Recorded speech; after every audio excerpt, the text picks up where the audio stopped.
choisi ce jour au hasard. Ce meeting qui nous voit connaître une salle remplie à rabord a été prévu en à peine 5 jours, 6 jours.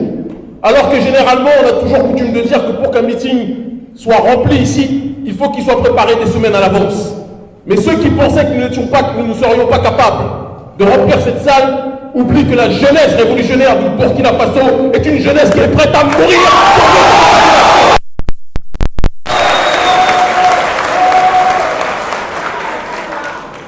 Nous avons choisi cette date parce que c'est la date de naissance de celui qui est notre père, de celui qui est notre grand frère, de celui qui est la voie à suivre. Et notre façon de le célébrer, ce n'est pas simplement d'allumer des cierges, d'allumer des bougies, ou de contempler un tableau à son effigie. Notre façon de l'honorer, c'est de combattre les forces qui l'ont fait assassiner auparavant et les forces représentées par la France africaine.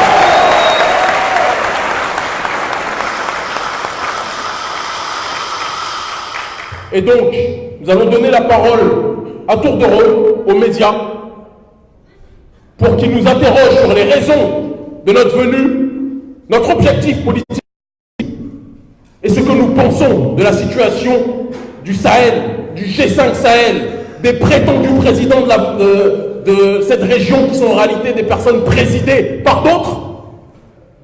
Et après quoi, nous rentrerons dans le vif du sujet. Donc nous donnons la parole aux médias. Je vous demande de les applaudir, s'il vous plaît.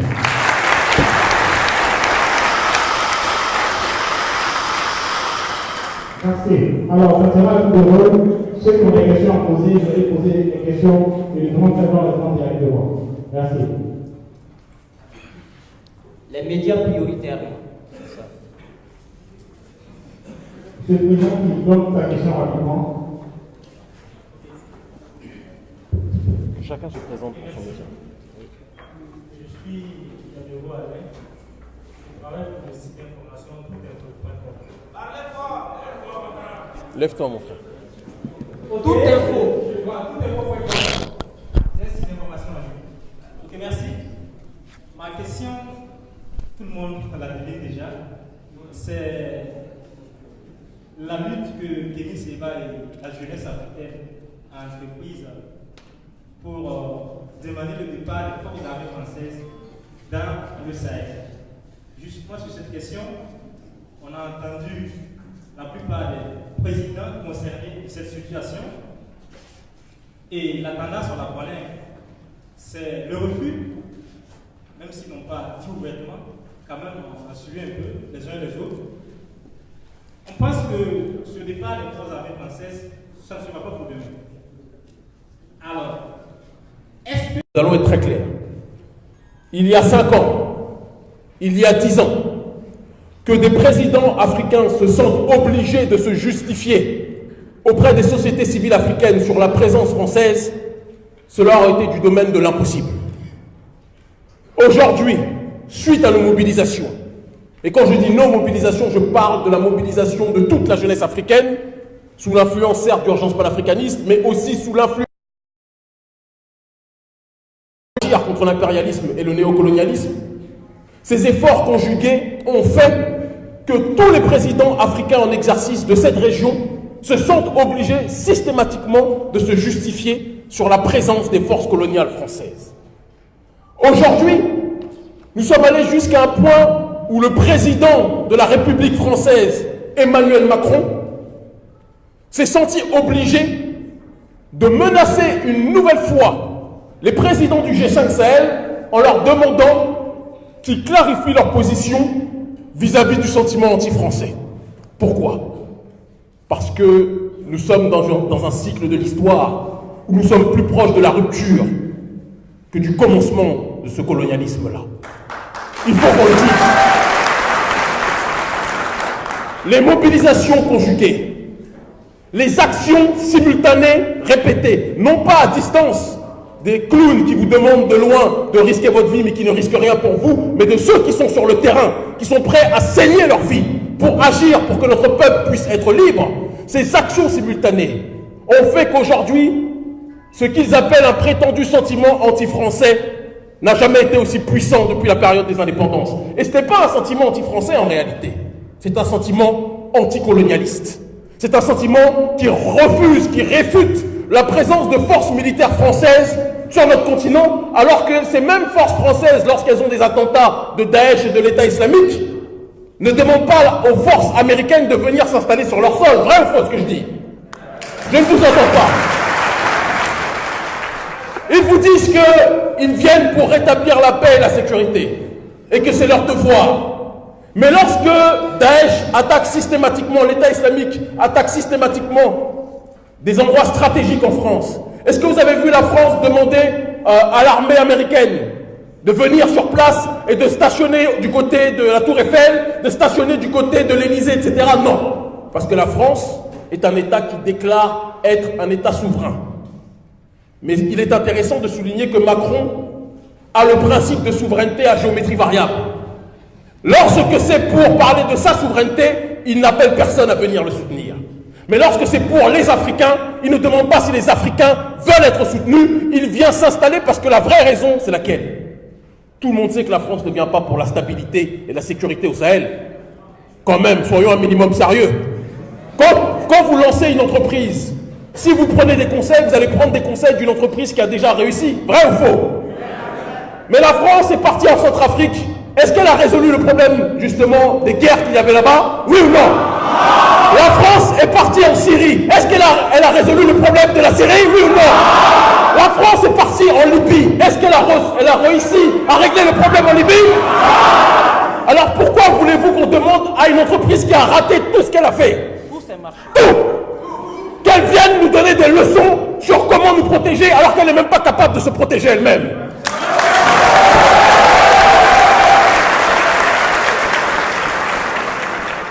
Que Macron s'occupe de son foyer.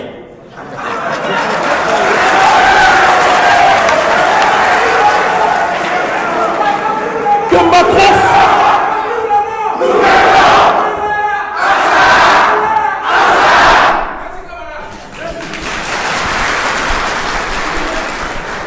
Macron n'est même pas capable de s'occuper de nos camarades. Et ça, c'est la preuve aussi que nous ne sommes pas anti-français, parce que ce sont nos camarades, ce sont nos frères de lutte, les gilets jaunes que je vous demande d'applaudir aujourd'hui.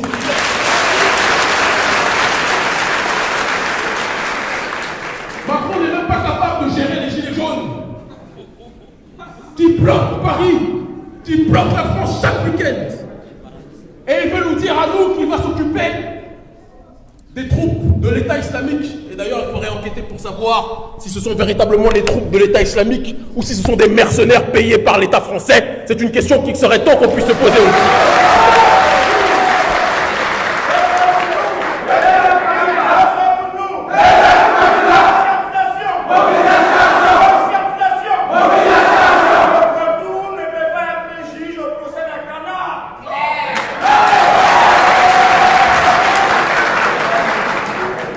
Pour répondre à ta question, je dois placer un contexte, mon cher frère.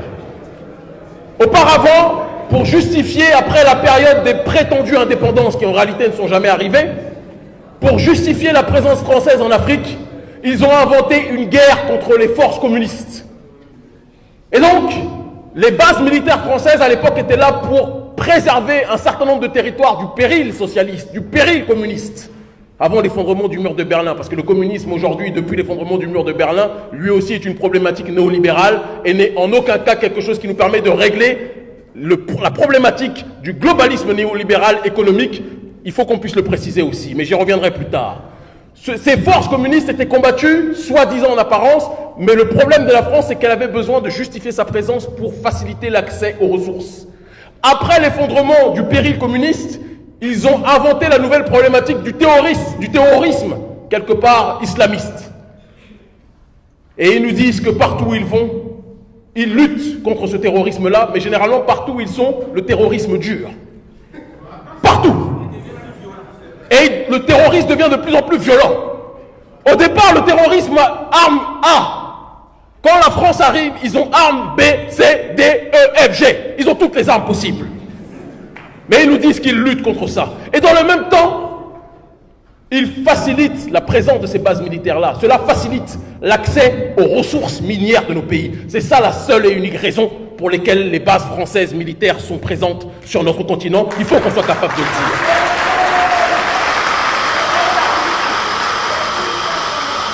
Et face à ça, vous avez tous entendu les déclarations du président fou, Issoufou, président du Niger.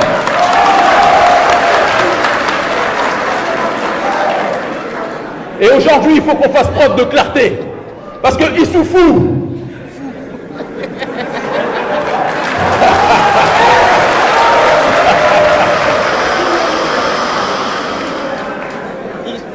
parce que ce que Issoufou n'ose pas dire en plein jour, ou Issoufou n'ose pas dire au président Macron, c'est que la veille de notre arrivée au Niger, il a envoyé des émissaires conseillers aux affaires sociales pour nous rencontrer et pour nous convaincre d'aller dans son camp, parce que Issoufou sait très bien que la rue n'est plus de son côté. Il faut aussi qu'on soit capable de le dire.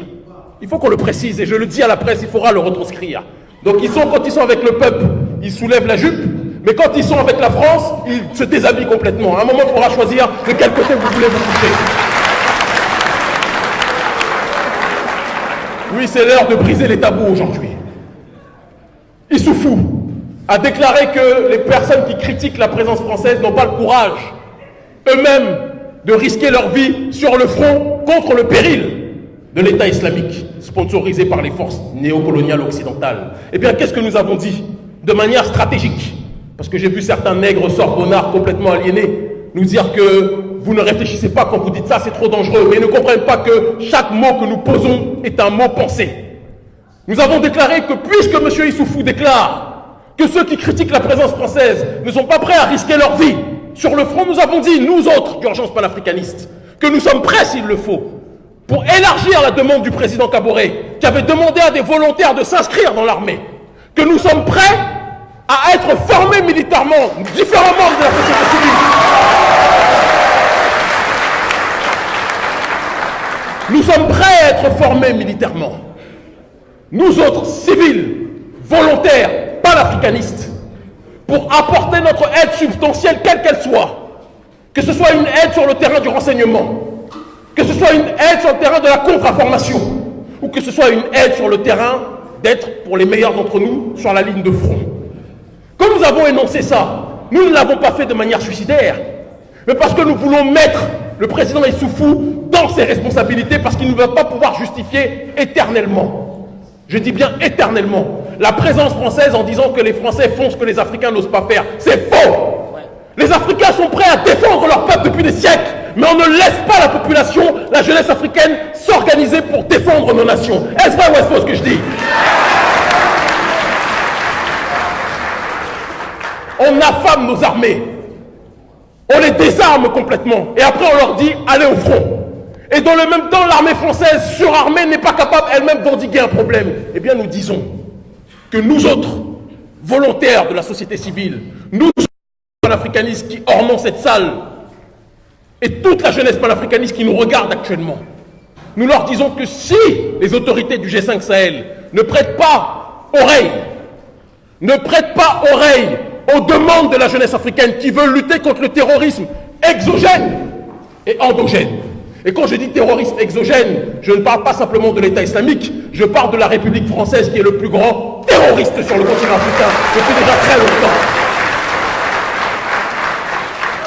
Et je parle aussi des terroristes endogènes que sont nos présidents africains, qui sont très forts pour mitrailler, pour tirer sur la population, mais qui sont toujours faibles pour lutter contre les forces extérieures. Quand vous voyez un petit comme Macron qui a mon âge, qui est capable de faire du boutique, qui est capable d'entraîner les présidents africains à faire du twerk devant lui, à faire du bobaraba devant lui, je me demande si ces présidents sont des présidents africains ou s'ils sont des esclaves volontaires de l'impérialisme français. C'est une question qu'on peut se poser. Donc, pour conclure la réponse à ta question, je dirais simplement, mon frère, quelle est l'orientation politique qui est la nôtre face aux étapes que nous connaissons à l'heure actuelle? Nous le disons, 2020 sera une année à la fois politique, à la fois de discipline civile, une année de formation théorique, militaire, économique, sur un certain nombre de terrains. Et nous avons beaucoup d'alliés qui sont prêts à nous accueillir si les autorités africaines ne sont pas prêtes à nous aider pour nous organiser, pour défendre nos populations. Et qu'il soit clair, si on tend la main aux dirigeants africains et qu'ils ne prennent pas cette main, ils feront eux aussi partie des forces que nous ciblerons demain quand il parlera d'autodétermination.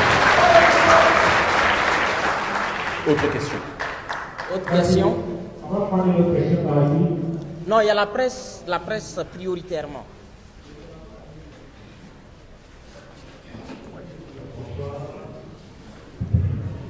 Je suis Ismaël Kabolé de l'Afrique. Le plus de mes questions est que était pris en compte. Il s'agit des problèmes de terre. Voilà. À chaque fois que vous venez la terre à la France, vous avez un peu posé par rapport aux indigènes qui souvent ne sont pas aussi externes de cela. Nous avons par exemple ici au continent une situation. Nous sommes dans une transition. Il y a eu. On a eu un premier ministre en l'occurrence Isaac Zida, qui est militaire, formé, mais actuellement il est en vie au Canada. Voilà. Déjà, que pensez-vous de cette situation? Et est-ce que vous pensez que nos armées actuellement sont capables d'appliquer ce phénomène de terrorisme?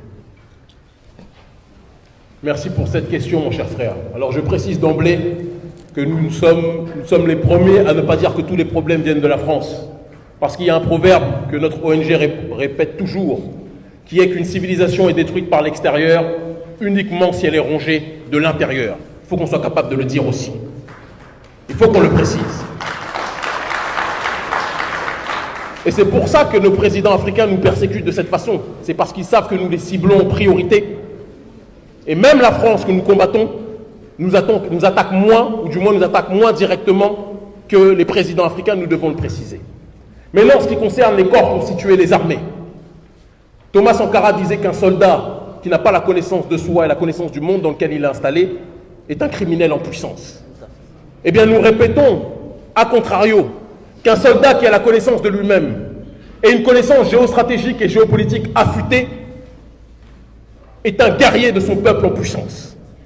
Vous avez parlé du président Isaac Zida. C'est à la population du Faso de déclarer quel est son point de vue sur ce dernier. Mais je vais quand même donner mon point de vue. Le président Kaboré, qui m'avait reçu l'année dernière, mais qui a eu trop peur de me recevoir cette année,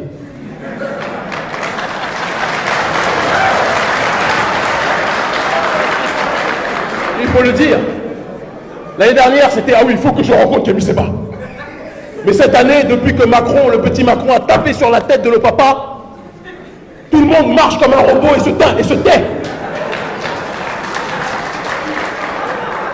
Il faut qu'on puisse le dire.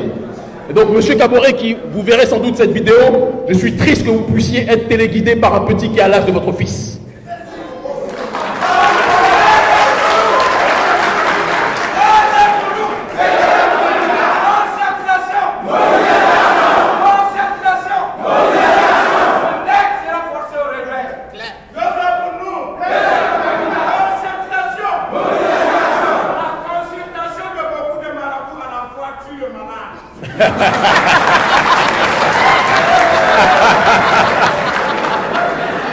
Merci les frères. Et donc pour continuer la réflexion, monsieur Isaac Zida est en fuite, vous l'avez dit. Il est en fuite, ou alors certains voudraient peut-être l'éteindre pour des raisons qui sont endogènes, qui ne me regardent pas. Mais il y a une chose qui est certaine. Je constate à l'heure actuelle que si vous n'avez pas une main de fer, vous ne pouvez pas diriger le Burkina Faso et protéger le Faso contre les forces coloniales exogènes. C'est un premier point. Et le président Roch-Marc Kaboré aujourd'hui est une passoire politique. Il faut qu'on ait le courage de le dire aussi. Il n'a pas le courage de défendre son peuple comme il le devrait. On doit le dire. Et donc soit le président Kaboré durcit le ton, retrouve ses testicules,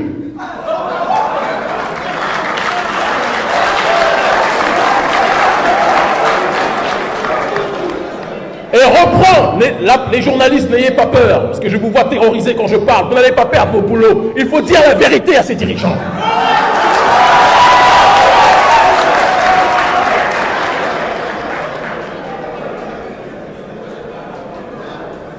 Soit nos présidents et ce président retrouvent ses testicules, ou alors même les autres candidats qui sont contestés seront des candidats beaucoup plus crédibles que ce dernier. Il faut que Kaboré réfléchisse très rapidement à cela.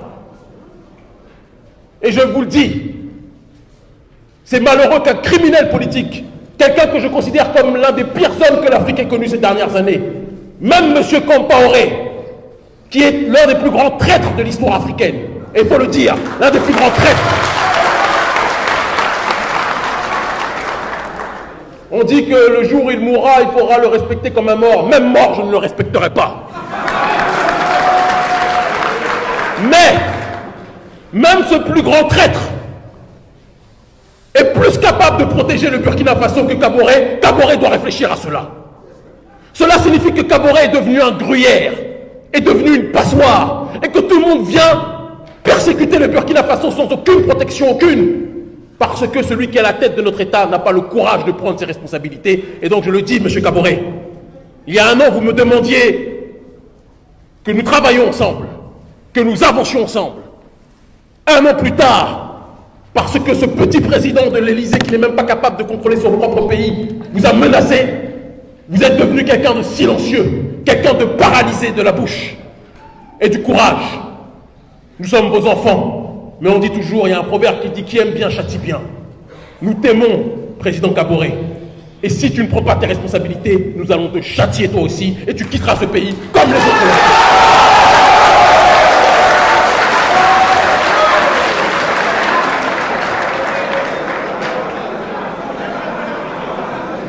Certains se disent Kémy, fais doucement.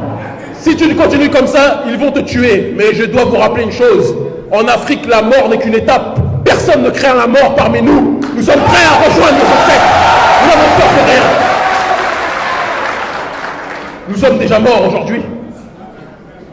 Quand nous savons que nous vivons avec environ moins de 100 € par mois, moins de 100 € par mois, que nous ne sommes pas forcément capables d'avoir même 3 repas ou 2 repas par jour, voulez-vous nous dire que nous sommes vivants? Nous sommes déjà morts. Nous sommes des survivants. Et donc rien.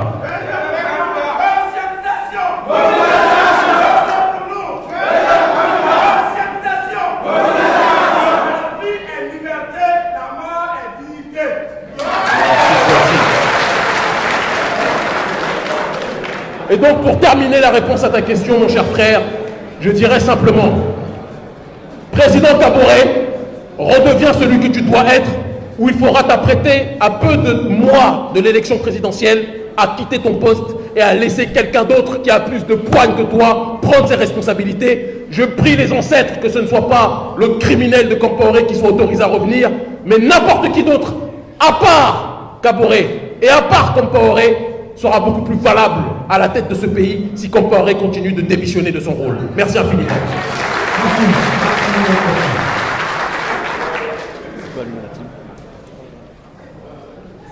Autre question.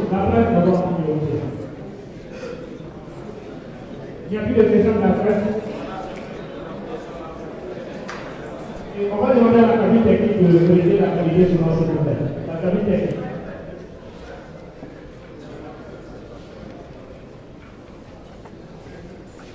Ok, il n'y a plus de questions. Très bien. La presse a été intimidée.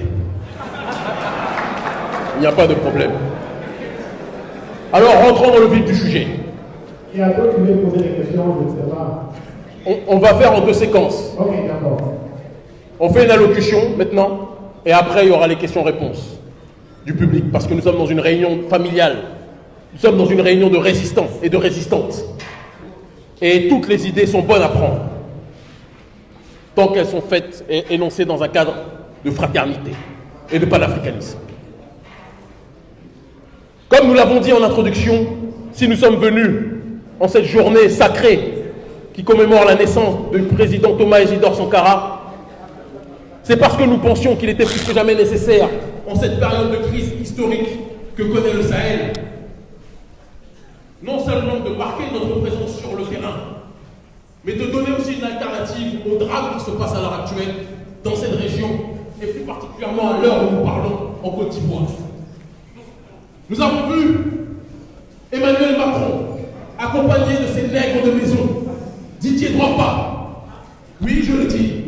Parce que comme mon très cher frère Didier, que j'ai aimé de toute mon âme quand il était footballeur, est capable d'accompagner le président des forces coloniales françaises en Côte d'Ivoire, je me dis que Didier Drogba a perdu la mémoire par rapport au devoir qui devait être le sien en tant que résistant africain.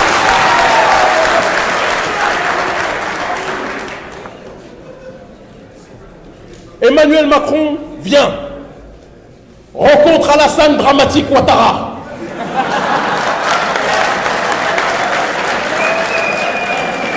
Excusez-moi, Alassane Draman, pardon. Ça n'a pas été fait exprès. Et même le drame ne mérite pas d'être accolé à Alassane Ouattara. Ah, le drame est plus noble. Le drame est plus noble. Lorsque Emmanuel Macron va à la rencontre d'Alassane Draman Ouattara, que personne ne se trompe ici. C'est une réunion qui est faite pour planifier la recolonisation complète du Sahel sur plusieurs siècles, qu'on le veuille ou pas, ne vous trompez pas sur cette démarche-là. Emmanuel Macron vient dans un cadre bicéphale.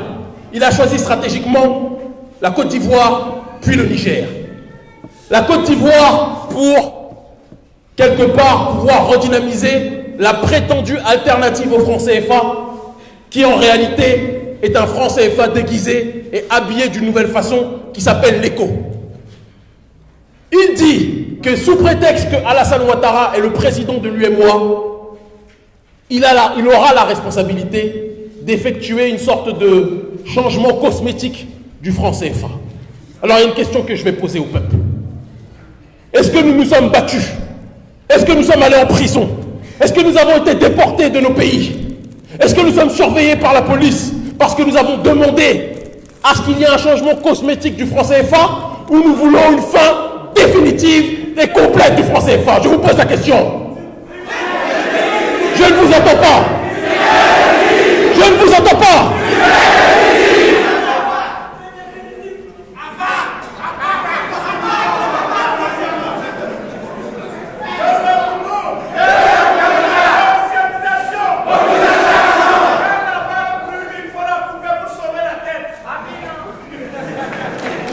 Alors, si malgré toutes nos mobilisations, qui ont quand même, il faut le préciser, permis que nous arrivions à une période historique où le continent africain, pour la première fois, a réussi à placer la thématique de la souveraineté monétaire à une échelle internationale. Et ça, c'est grâce à vous. Vous êtes les premiers responsables aujourd'hui, il faut le dire.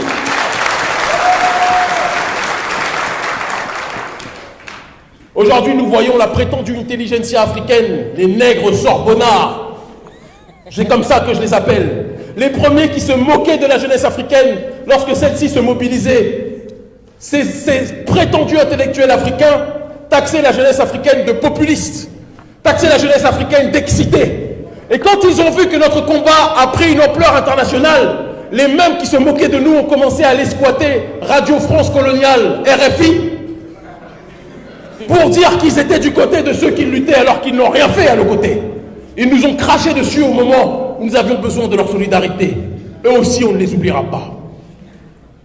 Lorsque ces mobilisations étaient faites, de telle sorte que jusqu'à l'Union européenne, qui elle aussi a une part de responsabilité dans tout ça, puisque le franc CFA étant arrimé à l'euro, l'Union européenne est concernée plus que jamais parce que nous connaissons, parce que nous vivons. L'Union européenne, des pays d'Amérique du Sud, des pays asiatiques, des pays arabes, la planète entière a commencé à parler de la question du franc CFA. Tout le monde comprend que c'est un problème colonial, néocolonial. Mais la seule force qui fait semblant de ne pas entendre, c'est Emmanuel Macron. Alors nous disons à Emmanuel Macron que peut-être il faudrait qu'il demande le sonotone de sa femme, qui a du mal à entendre, qu'elle lui prête justement l'appareil auditif pour qu'Emmanuel Macron puisse entendre la voix, la douleur, la colère de la jeunesse africaine. Mais ça serait une perte de temps. Parce que quand nous disons systématiquement, ils finiront par comprendre, les ignares, les ahuris pensent que nous parlons des Blancs. Nous ne parlons pas des Blancs. Nous nous foutons de savoir si Emmanuel Macron comprend ou pas notre mobilisation.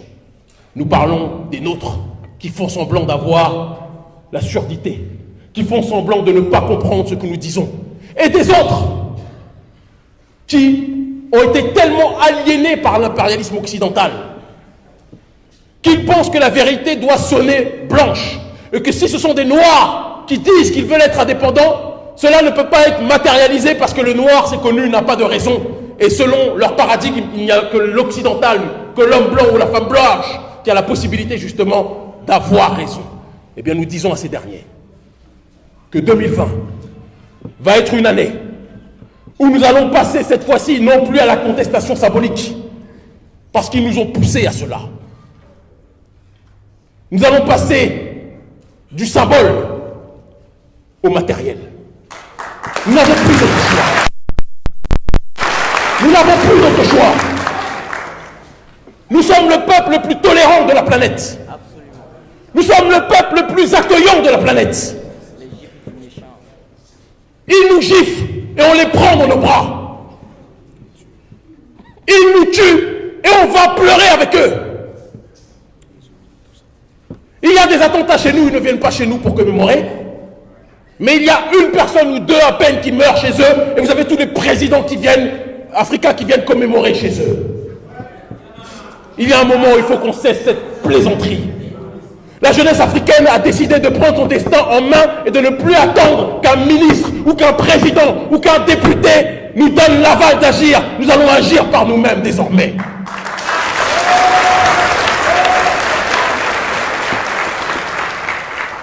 Les Américains ont colonisé l'Iran, ainsi que les Français et d'autres, pendant un certain nombre de temps, en collaboration avec le Alassane Ouattara local qui était le Shah d'Iran. Mais il est arrivé un moment où l'Iran, qui n'est pas forcément un modèle sur le terrain, que ce soit religieux, culturel ou autre, ce n'est pas mon problème, je ne veux pas m'installer là-bas, mais je m'inspire politiquement de tout ce qui est fait. Il est arrivé un moment où la révolution iranienne a fait en sorte qu'ils ont été obligés de prendre d'assaut l'ambassade d'Amérique. Eh oui. Parce que parfois, pour que certains comprennent qu'on ne veut plus d'eux, il faut se rendre à leur domicile et leur dire « nous ne voulons plus de vous ». Les Algériens ont dit à l'impérialisme français la valise ou le cercueil. La France est partie.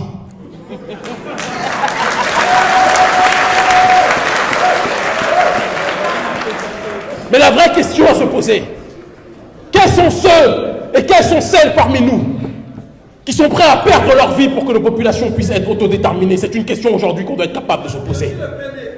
Quels sont celles et ceux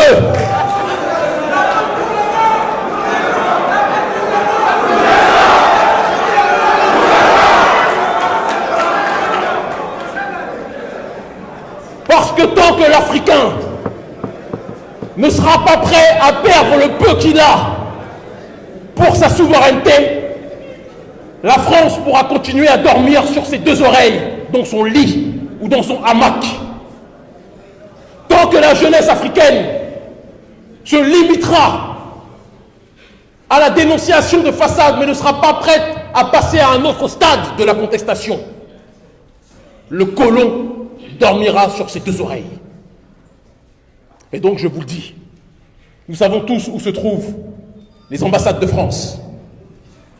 Nous savons tous où se trouvent les centres culturels français.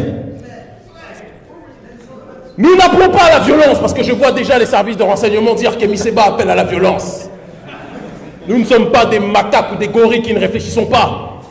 Nous sommes un peuple qui prône la non-violence. Nous sommes très civilisés. Mais nous sommes un peuple qui prône aussi l'intelligence. Et si quelqu'un vient taper votre mère devant vous, vous n'allez pas dire à cette personne qui tape votre mère « Je suis non-violent, je ne veux pas te toucher ».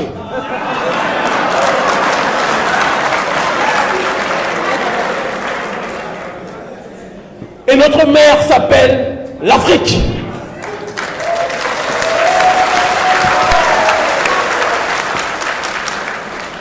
Et il y a des gens qui sont des violeurs de notre mer. Des gens qui prennent plaisir à violer et à tirer les ressources de notre mer. Et nous sommes là en disant ce n'est pas bien, mais on ne les touche pas. Il est temps d'attraper les gens qui violent notre mer. Et de dire à ces derniers que s'ils continuent à faire souffrir notre mer, nous allons leur faire connaître nous aussi l'enfer. Parce que l'autodéfense est un principe universel. Universel.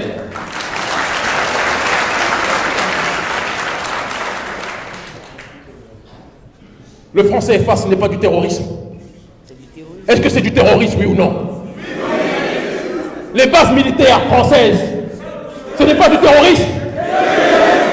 La France-Afrique, ce n'est pas du terrorisme. Comment osent-ils nous parler des autres cinglés de Daesh, alors qu'eux-mêmes sont pires que Daesh aujourd'hui? Oui, je le dis. Je ne suis pas en train de faire une préférence en disant que je préfère l'un aux autres. Si on me donne le choix, je me battrai contre l'un et l'autre. Mais qu'on ne me fasse pas croire que parce qu'il y a le péril islamiste, je dois fermer les yeux sur le péril pluriséculaire qui n'a pas cessé de saigner notre continent depuis des siècles. Les deux sont à combattre. Et la seule façon de leur faire comprendre que nous ne voulons plus d'eux, ils le comprennent déjà, mais pas suffisamment. Vous avez vu les reportages ces derniers temps sur ce qu'ils ont appelé aujourd'hui le French bashing. J'ai rigolé. Le French bashing en anglais, c'est la persécution française. Aujourd'hui, ils accusent la jeunesse africaine de faire de la persécution anti-française. Est-ce qu'ils sont sérieux? Est-ce que nous lançons des drones sur la population française? Oui ou non? Est-ce que nous installons nos bases militaires du Burkina Faso à l'Élysée ou auprès de la Eiffel? On n'aurait même pas de quoi payer l'avion pour aller là-bas de toute façon. Puisque nous sommes, à cause des plans d'ajustement structurel, limités dans tout ce que nous faisons. Ils nous assèchent, ils nous étranglent, ils nous asphyxient. Et après, ils viennent nous dire qu'ils nous aident. Nous ne voulons plus de leur aide. Il y a une jeunesse africaine aujourd'hui. Il y a une jeunesse africaine aujourd'hui qui veut choisir ses alliés. Il y a une jeunesse africaine aujourd'hui qui comprend ce que signifie le mot géostratégie. Moi, je me sens plus proche de Cuba, de la Russie, que de la France de Macron. Je le dis très clairement. Et dire cela ne doit pas nous empêcher d'être très précis dans ces alliances, parce que j'ai lu tout et n'importe quoi. Moi, je vous le dis avec clarté et simplicité, même la Russie dans l'avenir ne sera pas un allié éternel pour le continent africain. Parce que le seul messie de l'Afrique, ça ne sera jamais Poutine.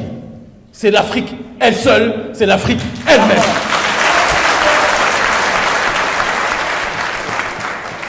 Mais le fait d'avoir fréquenté l'Occident nous a fait comprendre depuis des siècles que le proverbe « diviser pour régner » peut aussi être intelligent. Et quand vous avez des forces qui ne s'entendent pas entre elles, il faut que l'on soit stratège pour jouer les forces des contraires et pousser les adversaires de nos adversaires à intensifier la guerre. C'est de la stratégie politique. C'est des mathématiques. C'est de la physique. Vrai ou faux ce que je dis?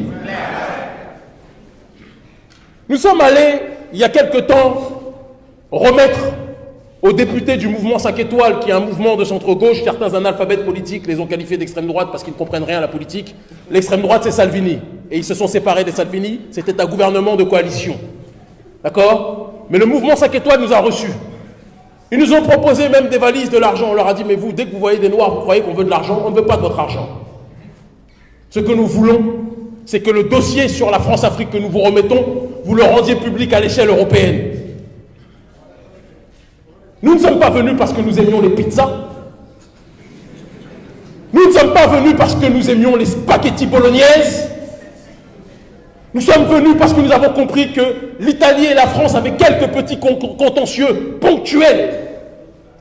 Et de la même façon que nos adversaires sont venus chez nous accentuer les tensions qui existaient entre nos différentes ethnies, nos différentes tribus, nous sommes aussi intelligents et stratèges pour accentuer les tensions entre eux, pour créer des crises diplomatiques.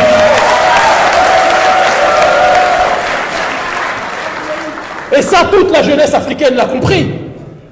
Mais certains ahuris, certains nègres complètement occidentalisés, ont dit qu'Émile Sali a des méchants italiens, a des racistes italiens. Je vais vous dire les choses telles qu'elles sont. Que quelqu'un dise qu'il n'aime pas les Noirs, tant qu'il n'est pas au pouvoir, ça ne me dérange pas. J'ai le droit aussi de dire que je n'aime pas la personne qui ne m'aime pas. Mais aujourd'hui, nous avons en France un président qui se dit humaniste, qui se dit être un apôtre de l'universel. et qui est le prolongement du colonialisme. Nous avons connu un président, Thomas Isidore Sankara, notre légende vivante, qui a été assassiné sous le règne, je ne dis pas sous la présidence, je dis sous le règne du président François Mitterrand, prétendu humaniste de gauche, socialiste. Cela doit nous faire comprendre que quand on parle d'impérialisme, quand on parle de néolibéralisme économique et sociétal, il n'y a plus de gauche, il n'y a plus de droite. Il n'y a que des personnes qui sont des outils du capitalisme dérégulés, d'accord, et qui sont prêtes à tout pour nous asphyxier. Eh bien, face à ces derniers, notre réaction est de dire que nous allons voir toutes les forces qui sont les adversaires de ces derniers, et nous allons nous rapprocher ponctuellement d'eux. J'ai été en Russie plus de 13 fois cette année. Je ne suis pas allé parce que j'aime mettre des gros blousons et des bonnets. Le temps est très désagréable là-bas, c'est le cas de le dire. Et il faut aussi qu'on précise que notre peuple n'est pas aimé là-bas par les Russes. Parce qu'il faut aussi casser ce mythe qui présente la Russie comme l'amoureuse éternelle de l'Afrique. J'ai un ami que j'aime profondément en Russie, l'un des conseillers de Vladimir Poutine, qui s'appelle Alexandre Douguine. Intellectuellement, je suis très proche de ces derniers. Politiquement aussi. Mais à l'exception de ces derniers qui a une vision. Humainement, les Russes ne sont pas des grands amoureux de l'Afrique. Ils ont besoin d'occuper un espace et d'avoir une alliance stratégique qui leur permettra d'avoir beaucoup plus de poids face aux sanctions qu'ils connaissent. Nous devons nous allier en étant très lucides sur tout ce qui se fait. Très lucides. Je vois des Africains qui viennent avec le t-shirt de Poutine. Vous n'avez rien compris. Vous n'avez rien compris. Je vois des gens qui disent Poutine. Non, frère. Non, mon frère. Poutine est un héros pour son peuple, pas pour les nôtres. Mais, face à l'impérialisme occidental, et de manière, je le précise, ponctuelle, Poutine est un allié stratégique pour nous, contre la présence française. Et d'ailleurs, les Russes ne sont pas venus nous contacter parce qu'ils aimaient la gueule de Kémy Séba. Ils nous ont contactés parce qu'ils connaissent notre influence au sein de la jeunesse africaine. Et ils ont compris qu'en alliant les forces souverainistes africaines avec la Russie, ça serait tout bénef pour eux. Mais moi, je vous le dis très clairement, nous menons ce combat contre la France, impérialiste aujourd'hui, et nous sommes solidaires du prolétariat français, les gilets jaunes, etc. Mais, quand nous aurons fini avec les Français, nous nous occuperons aussi des autres.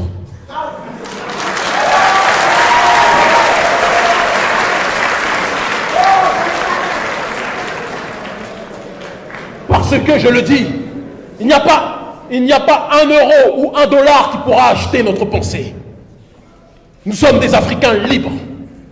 Nous n'avons pas de parrains. Les seuls parrains que nous avons, ce sont nos ancêtres. Les seuls maîtres pour lesquels nous passons. Et donc la Russie, à l'heure actuelle, se frotte les mains du sentiment anti-français. Et nous les comprenons. Mais qu'ils sachent que la vie, c'est un château de cartes. Ça commence par la France et ça finira par tous ceux qui veulent voler les ressources africaines sur le continent africain. Dans cette stratégie, nous sommes alliés à toutes les forces qui avaient justement ce problème avec la France. Cuba, l'Iran, la Russie. Et ponctuellement, ça a duré 2 semaines, l'Italie, après on a jeté les Italiens. Et la France s'est dit, ces petits nègres commencent à nous poser problème. Et la meilleure façon quand la France a un problème avec les petits nègres, ce n'est pas que la France les attaque directement, parce qu'elle sait que dès lors qu'elle va faire ça, le sentiment anti-français va connaître un niveau inégalé dans l'histoire. La meilleure façon qu'ils ont de persécuter les nègres qui les dérangent, c'est de prendre d'autres dirigeants nègres qui travaillent pour eux.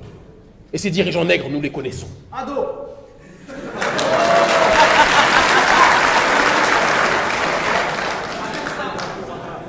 Il y a le maquillage sale de l'impérialisme français.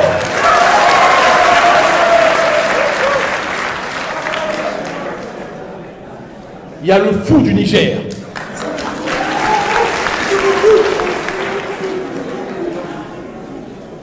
Quand nous parlons aussi, certains se disent qu'Émis, ce sont des aînés, tu dois les respecter. Attention, Ne travestissez pas la tradition. Dans la tradition africaine, on dit qu'on doit respecter les aînés qui sont respectables.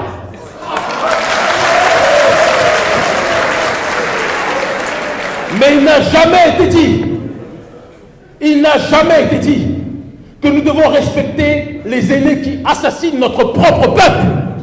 Jamais.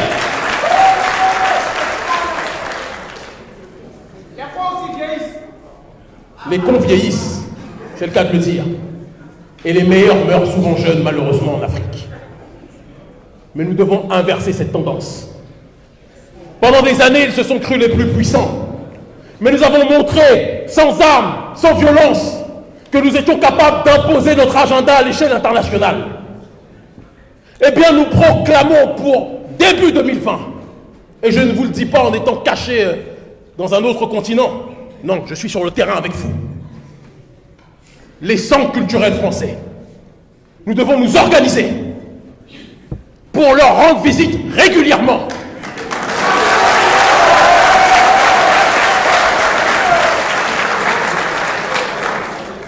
Non pas pour agresser des gens.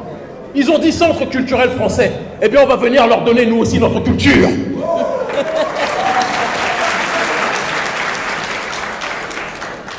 Et je peux vous assurer que plus il y aura systématiquement des visites dans les centres stratégiques français sur le continent africain, plus la France va commencer à comprendre qu'elle n'est plus tranquille sur notre continent. C'est notre responsabilité. Il y a un adage qui dit « Ce que les élites africaines ne font pas pour le peuple le fera lui-même. »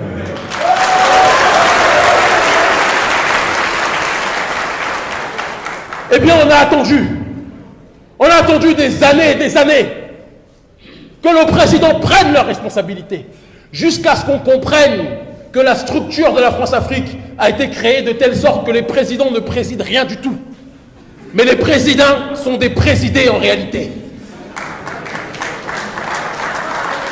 Et donc, comment voulez-vous attendre de quelqu'un qui a une marionnette qu'elle puisse vous protéger? Si vous vous battez contre le marionnettiste et que vous pensez que le marionnettiste contrôle va vous défendre, c'est que vous n'avez pas compris la vie. Ouattara a pour ventriloque le président Macron. Quand j'entends Ouattara parler, je sais que 10 minutes avant, c'est ce que Macron lui a dit de dire. Et c'est pour ça qu'à une époque, j'en voulais à Ouattara, mais j'ai fini par comprendre que ce vieux-là, mais lui-même n'a plus sa tête, c'est Macron qui lui dit ce qu'il doit dire.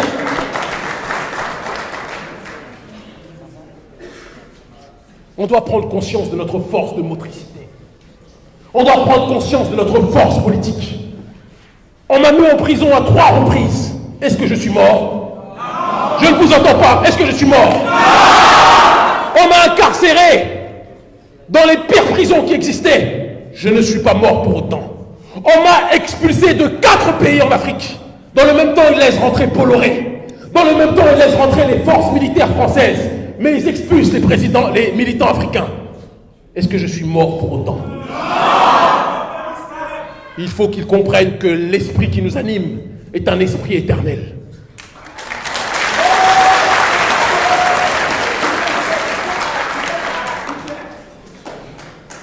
Ils disent, quand nous réagissons de cette façon, que nous sommes des excités.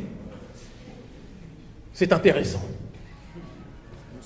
Quand un Africain voit ses ressources être pillées quotidiennement, voit sa nation ou ses nations être appauvries continuellement, et qu'il réagit avec vigueur, on dit que c'est un excité.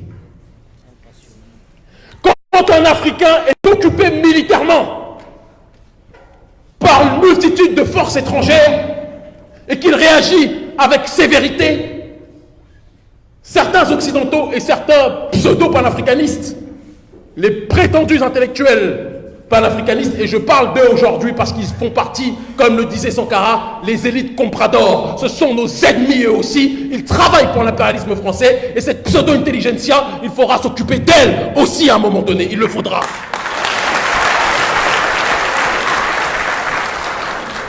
Ils nous disent, vous êtes des excités. Mais ce qui est intéressant, Il suffit d'un attentat aux États-Unis pour que les États-Unis bombardent toute une région. Est-ce vrai ou est-ce faux ce que je dis? Il suffit d'un attentat en France pour qu'ils accentuent les chars d'assaut dans les pays arabes. Est-ce vrai ou est-ce faux ce que je dis? Mais nous, on connaît 1000 fois, 100 000 fois, 1 million de fois pire que ce qu'ils connaissent. Mais quand on réagit, on dit qu'on est émotionnel, qu'on est excité, qu'on est des cinglés. Alors je ne comprends pas cette géométrie variable. Ce qui est bon pour Macron doit être bon pour nous. Ce qui est bon pour Donald Trump doit être bon pour nous. Quand Donald Trump dit « America First », personne ne dit que c'est un raciste. Mais quand les panafricanistes disent « l'Afrique d'abord », on dit que nous sommes racistes. Pourquoi? Parce que l'Africain a été programmé par l'impérialisme occidental afin d'aimer tout le monde, à l'exception de lui-même. On doit aimer tout le monde. Vous allez au Sénégal aujourd'hui, le pays de la teranga, qui signifie le pays de la terre d'accueil, le pays accueillant, le pays chaleureux. Dans la ville de Sali, qui est la capitale africaine du tourisme sexuel pour les Occidentaux, où vous voyez des grands-pères blancs de 70 ans venir violer des gamines de 15 ans, de 14 ans. Là, c'est le pays de la teranga. Mais quand des panafricanistes se battent pour nos droits, ils sont soit incarcérés, comme mon frère et ami Guy Marius Sagna, soit expulsés et incarcérés, comme ce fut mon cas. Alors il faut aussi se questionner. On finit par se demander si, au final, est-ce qu'on n'aime pas ça? Est-ce qu'on n'aime pas être violé au quotidien? Non, non, non. Est-ce On ne peut plus continuer comme ça.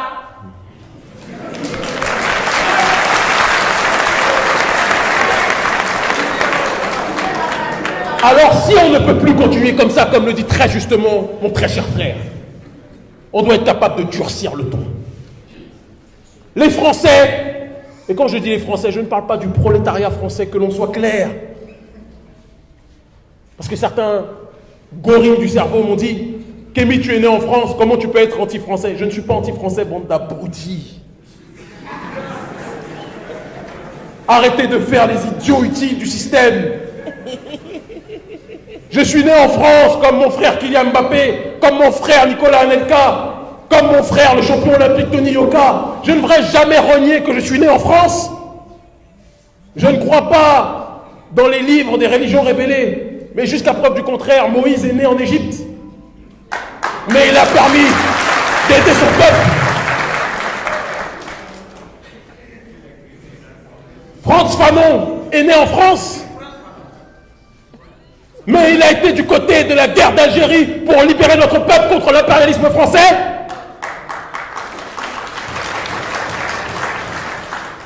Nous faisons une séparation entre l'oligarchie française et le prolétariat français. Parce que la problématique que nous connaissons aujourd'hui, le néocolonialisme français, est une problématique qu'on peut élargir à tous les prolétariats du monde, quelle que soit leur couleur de peau. Ce n'est pas une question de noir contre blanc. C'est une question de prolétariser contre les 5%, ou du moins contre les 10% qui réunissent toutes les richesses. Et donc nous sommes dans cette démarche de nous allier à toutes les forces vives qui sont prêtes à tout pour renverser le système néocolonial occidental. Chacun fait sa part. Les Gilets jaunes n'ont pas connu le 10e de vos souffrances. Pas le 10e. Mais les Gilets jaunes paralysent la France chaque week-end. Est-ce vrai ou est-ce faux ce que je dis? Alors, comment pouvez-vous m'expliquer que des Gilets jaunes qui ont réussi à se mobiliser uniquement parce que l'essence est devenue trop chère pour eux, eux ils ont un repas 3 fois par jour, hein. Eux ils ont un repas matin, midi, soir. Mais quand on a augmenté le prix de l'essence, ils ont dit non, là c'est trop, on paralyse le pays. Mais nous, on est appauvris. On est vidés de tout. Nous sommes persécutés politiquement, économiquement, culturellement, humainement, spirituellement. Mais nous continuons à être vis-à-vis de tolérants. Le mot tolérant a été inventé pour les Africains. Personne d'autre n'est tolérant sur cette terre, sauf nous.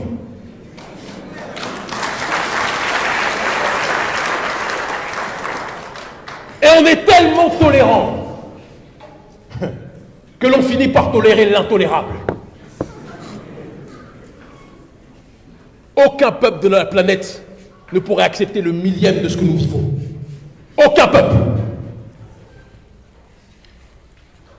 Dans le monde arabe, il y a un racisme hystérique vis-à-vis des Africains. Hystérique. Et nous nous occuperons aussi tôt ou tard, chaque chose en son temps, de ces derniers. Tout le monde va prendre.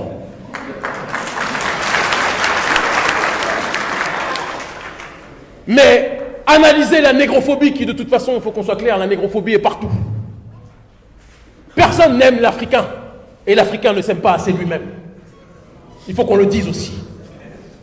Mais quand je mets de côté cette négrophobie structurelle dont nous reparlerons prochainement, et que j'analyse les mouvements arabes ne jouent pas avec le martyr. On touche une partie de leur sol. Ils sont même prêts, s'il le faut, à envoyer leurs enfants se battre pour leur libération. Parce qu'ils ont compris, eux, que la mort n'est qu'une étape. Mais on a l'impression qu'on est tellement attaché à nos petits bouts d'attiéké. On est tellement attaché à nos miettes de manioc. Quand nous parlons avec certains, ils se disent « Ah non, Kémy, mais si on agit contre la France, qu'est-ce qui va nous arriver? On va tout perdre. » Mais tout perdre, tu as perdu quoi? Qu'est-ce que tu as perdu? Tu n'as rien aujourd'hui, mon frère. Il va perdre sa misère, c'est ça. Comme le dit mon petit frère, il va perdre sa misère, c'est tout ce qu'il va perdre. Et je nous mets tous dans le lot. Nous devons être capables aujourd'hui de faire converger les forces. Il y a trop de mouvements, trop d'ego. Il y a des organisations qui sont créées depuis 5 mois et qui attaquent des gens qui militent depuis 20 ans. Ça aussi, ça ne peut pas durer.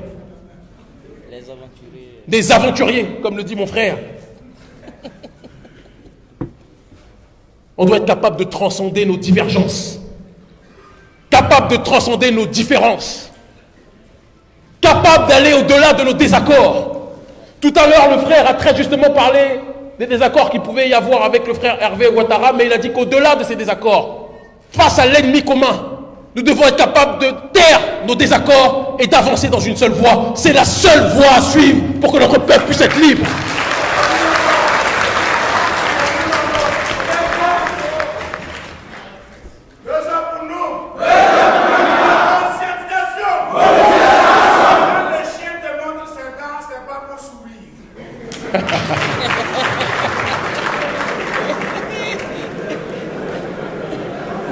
La France. Je vais devoir t'arrêter, tu sors des blagues drôles, mon frère. La France coloniale a compris, et c'est pour ça qu'il faut qu'on reconnaisse aussi que le petit Emmanuel Macron est un personnage, objectivement, pour un président français, très stratège. Elle a compris, cette France coloniale, ou néocoloniale, qu'elle devait réadapter son processus d'occupation de nos territoires en usitant de nouvelles méthodologies géostratégiques. Et elle a compris que la meilleure façon de nous coloniser, c'était de nous utiliser nous-mêmes. Nous avons parlé des dirigeants africains, on ne va pas le faire toute la vie. Mais on a parlé de l'élite intellectuelle africaine, on ne va pas le faire toute la vie. Mais il y a aussi d'autres canaux de communication par lesquels la France coloniale passe pour nous coloniser. Et il faut qu'on en parle aujourd'hui. Ces médias qui ne sont rien d'autre que des radios mille collines, équivalentes au Rwanda, RFI. Je vois des Africains, certains Africains, ils ne sont pas majoritaires, mais qui sont prêts à tuer pour parler à RFI. Vous ne vous rendez pas compte que RFI est la radio du néocolonialisme par essence? Que cette radio a été utilisée pour contrôler l'opinion des Africains? Et leur meilleure façon de nous contrôler, ils ont compris qu'en Afrique, la culture a une importance sacrée. Et merci mon frère, tu me vois venir. Et ils ont compris que nos artistes ne sont pas respectés à leur juste valeur sur le continent africain. Alors qu'est-ce que l'impérialisme français a fait? Ils ont créé une radio qui va faire valoir, qui va valoriser, du moins, les artistes africains. Et quand ils donnent des prix RFI à nos artistes africains, qui bien souvent au départ sont des artistes conscients des enjeux, quand RFI vous dit que vous êtes le prix RFI de l'année, même l'artiste qui est censé être révolutionnaire, quand il sait qu'il est le prix RFI, il sait qu'il ne doit plus trop attaquer la France-Afrique, les frères. Est-ce vrai ou est-ce faux ce que je dis? Il y a des gens que je ne citerai pas parce que je ne veux pas être dans l'attaque ad hominem, mais vous les reconnaîtrez. Ils se disent être des héritiers de Bob Marley. Mais au premier prix RFI, ils commencent à dire, bon, le problème, c'est pas que la France. Et c'est vrai, le problème n'est pas que la France. Vous autres aussi, artistes cooptés par RFI, vous êtes des problèmes. Et c'est pour ça que dans cette stratégie, une fois que ces artistes RFI sont cooptés par l'impérialisme français s'adapte pour nommer ces artistes à la tête de certains mouvements citoyens. J'en vois certains qui tremblent, mais je vais dire la vérité aujourd'hui. Je ne citerai pas de nom. Ce n'est pas le but. Mais il faut que l'on comprenne l'ingénierie sociale du néocolonialisme français. Mon problème, ce n'est pas ces artistes-là, mais mon problème est que la jeunesse africaine comprenne quelle est la méthodologie par laquelle ils passent. Pourquoi certains Africains sont adulés par France 24 et RFI? Parce qu'ils ne dérangent pas les intérêts de ces derniers. Tout à fait. Et pourquoi dans le même temps RFI nous fait passer systématiquement pour des racistes, pour des extrémistes, pour des excités? Parce qu'ils savent que nous dérangeons principalement leurs intérêts. Malcolm X disait, si vous n'y prêtez pas attention, on vous fera passer les oppressés pour les oppresseurs et les oppresseurs pour les oppressés via leurs médias. Il faut qu'on se rappelle de ça. Alors j'appelle à l'union sacrée, même avec ces artistes. Et je dis notamment à mon frère et ami, Didier Awadi, que vous connaissez ici. Didier, passe le message à tous tes frères RFI friendly. Il est temps aujourd'hui qu'on choisisse notre camp. Quand nous sommes dans une guerre politique, quand nous sommes dans une guerre sociale, nous devons resserrer les rangs. On ne peut pas être dans une voie et les autres sont dans une autre voie. Non, de la même façon. Il y a une sœur que j'aime profondément, c'est ma grande sœur, Nathalie, Yang. Et je vous demande de l'applaudir.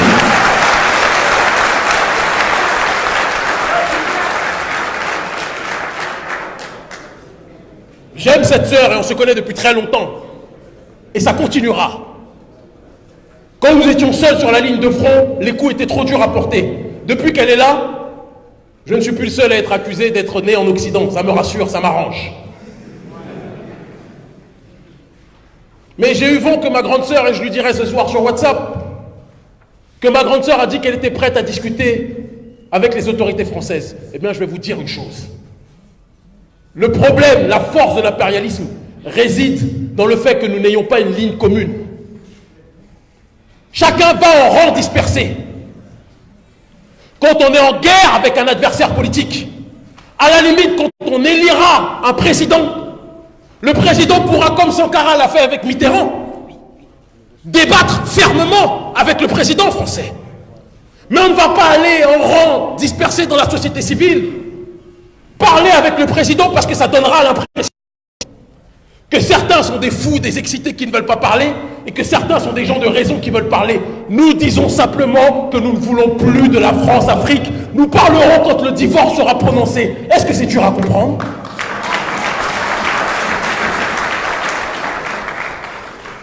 Quand un couple ne va plus ensemble, quand ils se disputent tout le temps, quelle est la meilleure solution?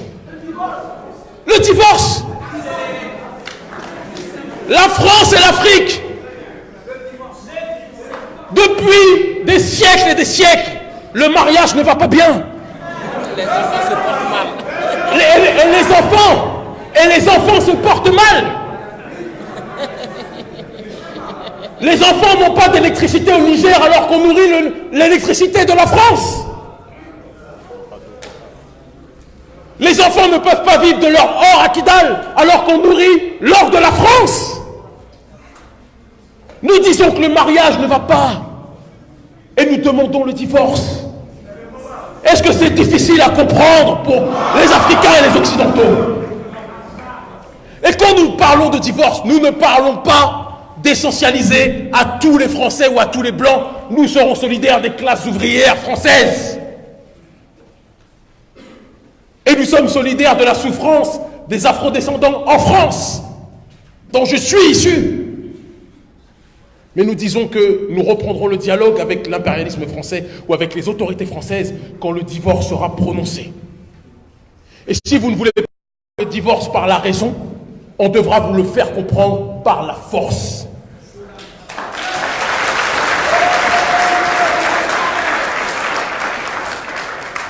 Les élections présidentielles arrivent prochainement dans ce pays. Dans combien de temps? En 2020. En 2020. Nous sommes en fin 2019. Vous avez pu voir le bilan à l'heure actuelle du président de la République.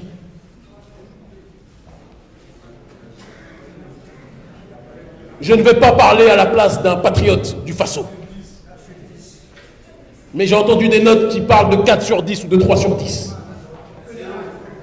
Certains parlent de 0. Quand un bilan est en dessous de la moyenne, on doit prendre ses responsabilités et le changer d'une façon ou d'une autre. Mais avant de parler d'un candidat, il faut que le premier candidat au changement, ça soit la population du Faso et la population de nos pays de manière générale. La société civile doit se restructurer. On doit être franc et cru aujourd'hui. Dans le pays symbole du panafricanisme qu'est le Burkina Faso, aujourd'hui malheureusement la corruption n'est pas que à la tête de l'État. Il faut qu'on se parle avec crudité et sincérité. La corruption est au sein de la société civile aussi.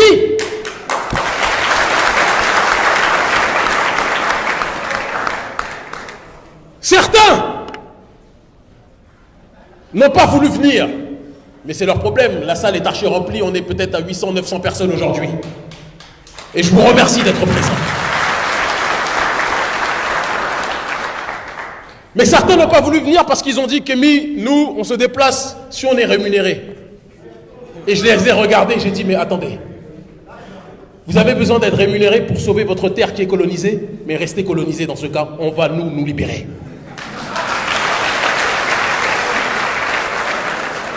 Nous sommes arrivés à un stade de corruption si grand que tout se monnaie. Mais il faut que ces gens-là comprennent que le vent nouveau souffle sur l'Afrique et qu'il y a une nouvelle génération de citoyens africains qui ne veut pas être dans la corruption pour être dans la logique d'autodétermination. Elle veut s'autodéterminer par tous les moyens à sa disposition. Elle ne court pas après l'argent. Elle construira sa propre richesse en contrôlant les propres ressources de son sol, de son pays et de son continent.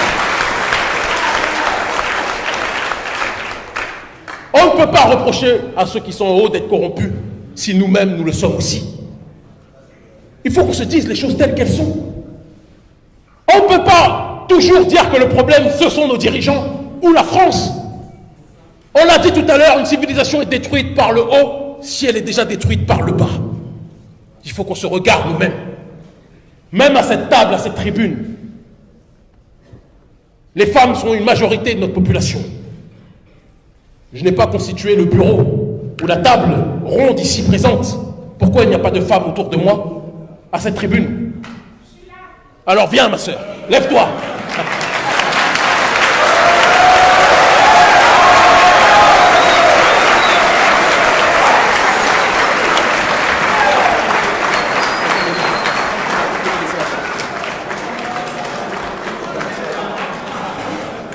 Le changement doit commencer par nous-mêmes.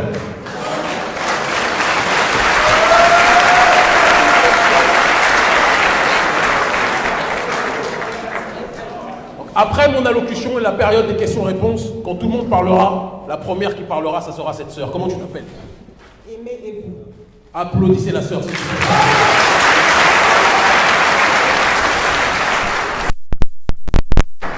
On doit être l'exemple de ce que nous prenons. pour ça que moi-même, j'aurais pu rester en France et vivre dans un pays riche. J'ai dit, on peut pas, un panafricain, loin de l'Afrique, il arrive un moment où c'est comme un footballeur sans ballon. On doit prendre nos responsabilités, aller sur le terrain, vivre quotidiennement les réalités africaines.